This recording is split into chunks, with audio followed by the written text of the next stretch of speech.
হেরা গুহায় সূরা আলাকের প্রথম যে আয়াতটি নাজিল হয়েছে সেটি কি ছিল? ইকরা, আওয়াজ করে বলুন সেটি কি?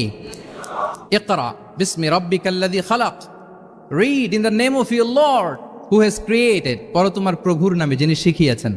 তাহলে ইসলামের প্রথম কথাই হচ্ছে পড়ো, এক্সপ্লোর করো, ইনোভেট করো, ডেভেলপ করো। ইসলামের প্রথম কথাই হচ্ছে পড়া।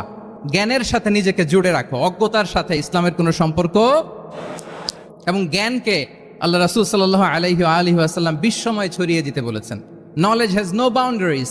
তিনি বলেছেন বাল্লিগু আন্নি ওয়ালাউ আয়া, একটি আয়াত হলেও আমার পক্ষ থেকে গোটা বিশ্বে ছড়িয়ে দাও। এবং জ্ঞানের রাস্তায়, জ্ঞানের পথে যে অগ্রসর হয়, আল্লাহর হাবিব সাল্লাল্লাহু আলাইহি ওয়াসাল্লাম বলেন, যে ব্যক্তি জ্ঞানের পথে অগ্রসর হয় সে মূলত জান্নাতের পথেই অগ্রসর হয়।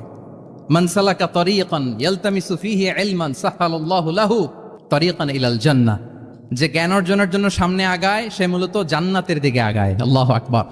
তাহলে ইসলাম একটা নলেজ বেসড রিলিজিয়ান। এখানে আমাদের গোজামিল দেওয়ার কোনো সুযোগ নাই, এটা জ্ঞানভিত্তিক ধর্ম। এজন্য এই ধর্ম পেয়ে এই ওয়ে অফ লাইফ যে আমরা প্র্যাকটিস করি, আমাদের প্রাউড ফিল করার দরকার আছে না নাই বলেন?